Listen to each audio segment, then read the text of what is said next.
The couch was already made up, a blanket neatly folded, a pillow fluffed and pressed into the corner. No one asked where I wanted to sleep. I stood just inside the doorway, suitcase still in hand, coat still buttoned up to my throat. My name is Nina Cho, 31 years old, and I hadn't stepped foot in this house or spoken to my family in 8 years. But here I was, back in the 2-story beige box I used to call home, standing in the hallway where every photo on the wall featured my brother Dylan front and center. The same hallway where my voice never carried, where my achievements never made it onto the fridge. When my mother opened the door, her eyes flickered like a light bulb trying to decide whether it should bother turning on. Nina. Her smile stretched but didn't reach her eyes. You look older. She stepped aside. I entered. The house smelled the same, like lemon polish, overcooked onions, and something faintly stale beneath it all. There was already a buzz of conversation coming from the kitchen. No one turned around when I walked in. A couple of glances. No greetings. And then the couch. My old room, I was told, was now Dylan's home office. Of course it was. So sorry, my mom said, as if it were a hotel booking error. We figured you'd be fine here, just like old times. Just like old times. That phrase stuck to me like static. Because I remembered the old times. I remembered the birthdays where Dylan got the cake and I got the leftover icing. The Christmas mornings where he opened 5 gifts before I even touched one. The dinners where I did the dishes and he got praised for finishing his plate. I looked at the couch. Same cushions, same sag in the middle. But I wasn't the same girl who used to curl up on it hoping someone would finally ask her what she wanted to be when she grew up. They'd called me back for Christmas, after all this time, after all the silence. And I couldn't help but wonder, why now I was 8 the first time I noticed the pattern. Dylan got applause. I got silence. He brought home a B+ on a math test and there were high fives around the dinner table. I won a regional essay contest, no one mentioned it. They forgot to come to the awards ceremony.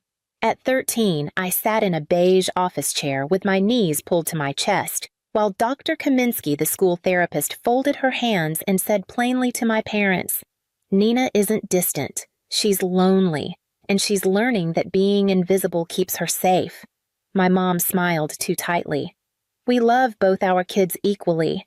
But I watched Dylan play with the hem of his new hoodie, a brand name one he'd asked for just the week before.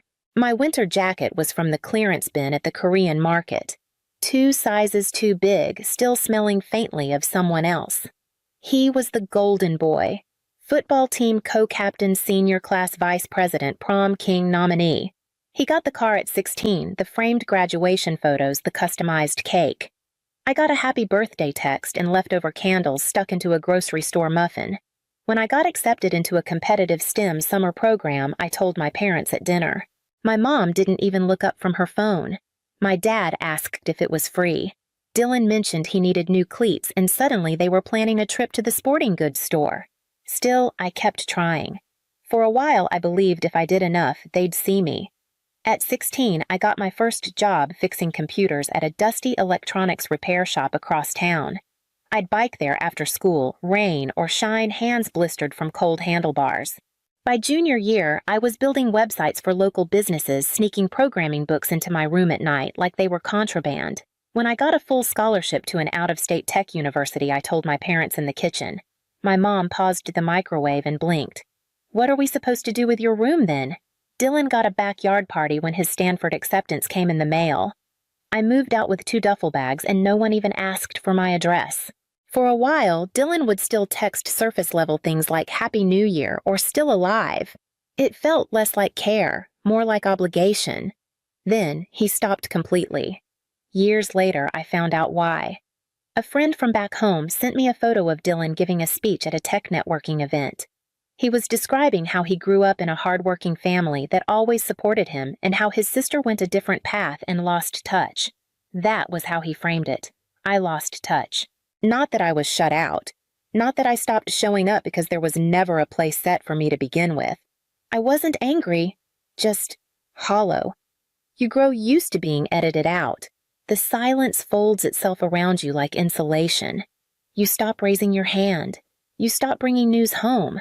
And eventually, you stop coming home at all. But then the call came. My mom's voice thin over the phone. "It's been so long, Nina. We'd love to see you. Come home for Christmas." As if the years between never happened. As if I had always been welcome. I hung up and stared at the couch in my apartment. It had cost me 4 months' rent and 3 weeks of arguing with the delivery service. It had its own dents and scratches, but it was mine. I wondered if I went back, would anything have changed, or was I still just the girl meant to sleep on the couch? By Christmas Eve, the living room was a full house. My aunts, uncles, cousins, they were all there balancing paper plates and wine glasses, laughing in pockets of noise. I hovered near the hallway, feeling like a guest at someone else's party. No one really made space. They nodded, gave polite hellos. A few asked what I'd been up to. Not in the curious way, in the please don't actually tell me way. Then Dylan walked in. Sharp blazer, loud voice, holding court like always. "Everyone, this is Mia," he announced, wrapping an arm around a petite woman with glossy hair and an Instagram smile. "And," he gestured dramatically to her stomach, "your future niece or nephew applause. Cheers." My mother's eyes welled with happy tears. I stepped forward and said, "Congratulations." Dylan grinned sideways. "Thanks, sis. Still coding in basements somewhere." Some chuckles followed. I smiled faintly. Something like that. They didn't ask more. Later, while they prepped dinner, I wandered into the dining room. The table was set with name cards, gold cursive folded neatly at each place. I looked for mine. It wasn't there. I circled once, twice. Every spot was labeled, every chair accounted for, except the folding chair shoved to the far end of the table near the swinging kitchen door. No name, no cushion, no surprise. I sat. Steam drifted from the oven as my mom called out, "Dinner's ready," people began to file in.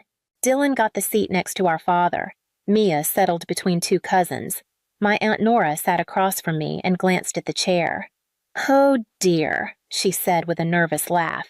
"I didn't know we were using that one." I smiled. Neither did I. The meal went as I expected. Dylan held attention with tales of his startup dreams and how tech disruption was just around the corner. "I just need the capital," he said, like it was a foregone conclusion. People nodded. My mom patted his hand. "We'll figure it out," she said. Then came the gifts. After dinner, someone brought out a glossy pile of boxes and bags. Names were read aloud. Wrapping paper flew. Squeals of thanks echoed. I handed mine out one by one, carefully chosen cashmere for Mom, rare tea blends for Aunt Nora, a signed first edition for Dad. No one asked how I afforded them. No one paused long enough to ask anything. And when it came time for me, my mom gasped, too loud. "Oh, Nina, we forgot laughter." "Dylan, just like when we were kids. Don't cry this time." I didn't. That night back on the couch, I scrolled through social media, curious. I clicked into my cousin Sarah's page, the one I'd once lent money to so she could cover rent during grad school. Her family photo album was titled Christmas at Home. There were 32 pictures. Laughter, candles, Dylan and Mia glowing. I wasn't in a single one, not even the group photo I was standing in when it was taken. They had cropped me out, or maybe they never framed the shot with me in it at all. I stared at the screen, then slowly turned it off. How do you mourn something that never held you in the first place? That night, after everyone had gone to bed, I sat on the couch in the dark. No TV, no phone. Just the soft hum of the heater and the occasional rattle of wind against the window. The blanket was the same one from my teenage years, faded blue edges frayed. I pulled it over my knees and stared at the ceiling. I didn't cry. Not out of strength. Just nothing left to spill. There's a moment when you stop hoping the story will change, when you stop waiting for someone to say, "I'm sorry we made you feel small," or "You deserved better." It doesn't come. It never does. So you stop asking. I lay down on the couch, not because I had to, but because that was the space they gave me, and this time I wasn't going to fight for more. Instead, I reached for my phone and opened my camera. Took a photo of the couch blanket pillow dim yellow light from the hallway and posted it to my private story.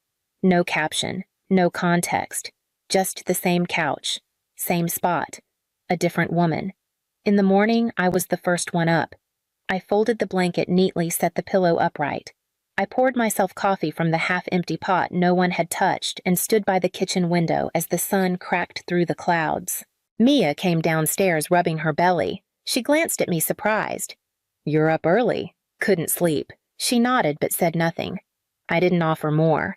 I went upstairs quietly, gathered my things from the corner of the hallway where I'd stashed my suitcase.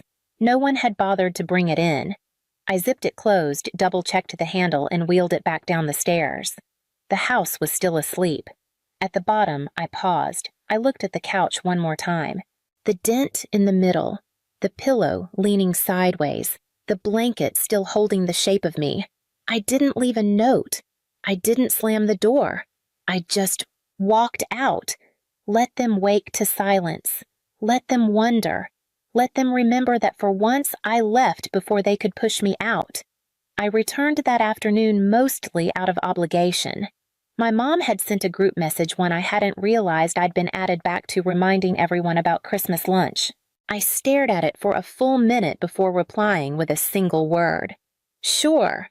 When I arrived, Dylan was already there, arms spread wide like I was the one late to a performance. "Look who decided to show," he said.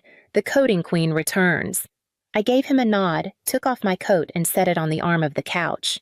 The same one. Lunch was loud. People passed dishes without looking at who was reaching. The conversation spun around Dylan again. His startup idea had apparently evolved. Now it was an AI-driven social commerce platform. Or maybe a gamified crypto reward system. It changed depending on which relative asked.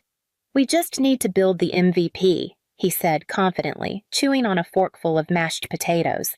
"The bones are solid." "How much are you needing to get started?" my dad asked. Dylan leaned back like he'd been waiting for the question. "About 200,000. Could bootstrap it, but if we want to launch right..." I choked slightly on my water. $200,000. There it was. My mother nodded slowly as if considering something noble. "Well, we'll figure something out," she said, casting a glance in my direction. "Family helps family." The room shifted, not visibly, but I felt it. Eyes turning, heads tilting, a silence that held weight. Dylan looked at me grinning. "Honestly, Nina, with the kind of work you're doing, that's like a rounding error, right?" I set my fork down. "What kind of work are you doing?" "Dear," Aunt Nora chimed in. Still with the little websites, I smiled polite but tight. "I design enterprise-level cybersecurity infrastructure for Fortune 500 clients. Our last licensing deal brought in enough for me to buy my apartment outright." A few eyebrows raised. A cousin whispered something to her husband. Dylan whistled low. "Damn, big time." I didn't reply. My dad cleared his throat. "That's impressive. You've really done well for yourself." "I have." Another beat. "We just think my mom started that. If anyone can help Dylan right now, it's you." I looked at them. All of them. The people who used to laugh when I stayed in my room too long, who once offered me a dishwasher job as a joke, who forgot to buy me a gift less than 48 hours ago. "You want me to fund his startup?" I said. "After all this..." Dylan raised a hand like I was being dramatic. "Hey, no pressure." "But come on, Nina. This is a chance to be part of something real." I turned to my mom. "Did you ever ask what I needed when I left home? Or when I had to work 2 jobs in college just to keep a roof over my head?" Her mouth opened. Nothing came out. "You gave him everything. You gave me silence." My dad tried to interject. "That was a different time. You had money for his tuition, for his first car, for his wedding. And I got the couch." My voice didn't rise. I didn't need it to. I stood up and picked up my coat. "I'm not investing in anything, and I'm not staying for dessert." Behind me, Dylan scoffed. "You'll regret this." I turned back, looked him in the eye. "No, I won't." And I meant it. I didn't hear from them that night. No angry texts, no missed calls. Just a strange quiet like the house had finally swallowed itself. I drove back to the city the next morning without saying goodbye. By the time I reached my apartment, the notifications had started. Aunt Nora. "Just wanted to say how proud we all are. Your mom says you're doing so well. A cousin I hadn't spoken to in years. Heard about your job, amazing. Family's family, right? Then my mom, don't let one bad conversation ruin everything. We still love you. Still. As if love had ever been the starting point. I ignored them all. But then came the call I wasn't sure I'd been expecting or dreading. It was from Sarah, my cousin. The one person who years ago had slipped me $20 when I was short on groceries. The one who used to text happy birthday even when no one else remembered. The only person who'd ever stood beside me when the room turned cold. I answered. Jesus, Nina, she said, sighing. What happened? I told her. Not all of it. Just enough. There was a long pause on the other end. You know they're spinning it now, right? She said. Your mom's telling everyone you're rich and heartless. That you ambushed Christmas with your ego. I didn't respond. They're saying you refused to help your own brother when he's starting a business to support a family. I waited. Then she said it. I mean, I know they've been unfair, but maybe just let this one go. I don't think anything good comes from keeping it alive. It stung more than I expected. She wasn't cruel. She wasn't wrong. But she wasn't standing with me either, not really. That's the thing I said quietly. I didn't keep it alive. They just never stopped pretending it didn't happen. Sarah was silent for a moment, then said, I guess I just don't want to see you get pushed out again. I swallowed. I'm not getting pushed out. Then after a breath, I walked out. That's different. They didn't stop trying. For the next week, messages trickled in like clockwork. Carefully worded apologies that never used the word sorry. Just phrases like, let's move forward or family goes through rough patches. One voicemail ended with my mother's voice brittle but oddly bright. Maybe next year you can come a few days early. We'll clear out the guest room. Guest room. It was never mine to begin with, I suppose.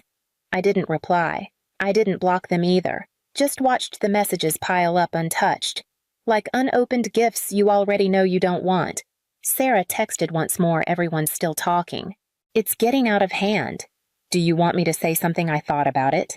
And then I wrote back. No. Let them. Because for once, I wasn't interested in setting the record straight. I wasn't trying to correct their story or clean up the mess they made out of my name. Let them talk. Let them twist it. I wasn't coming back anyway.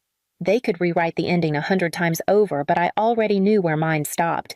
I said it to Sarah first, almost like a whisper, and I didn't know then that it would be the last thing I'd ever need to say to any of them. I was never missing, I told her. I was always there. They just lived easier pretending I wasn't. 3 weeks later, I donated the couch, the one in my apartment, not because I needed the space, but because I no longer wanted to carry the symbol. It wasn't the same couch I slept on back home, but it might as well have been. Same dull gray. Same sag in the middle. Same way it had held me through years of silence. The movers wrapped it in plastic. As they wheeled it out the door, I caught a glimpse of the underside, faint blue ink, where I had once scribbled an idea for a website back in college. A version of me still trapped in survival. I didn't erase it. I didn't say goodbye. I just turned away. Later that night, I sat on the bare floor where it used to be, a glass of wine, quiet music, no weight behind me, no ghost to lean on. My phone buzzed, another number I didn't recognize. I let it ring. Outside the window, the city shimmered unbothered, alive. The next morning, I posted a photo. No people, no words, just the empty corner where the couch used to be. I didn't caption it, but for anyone who knew me, really knew me, it said everything.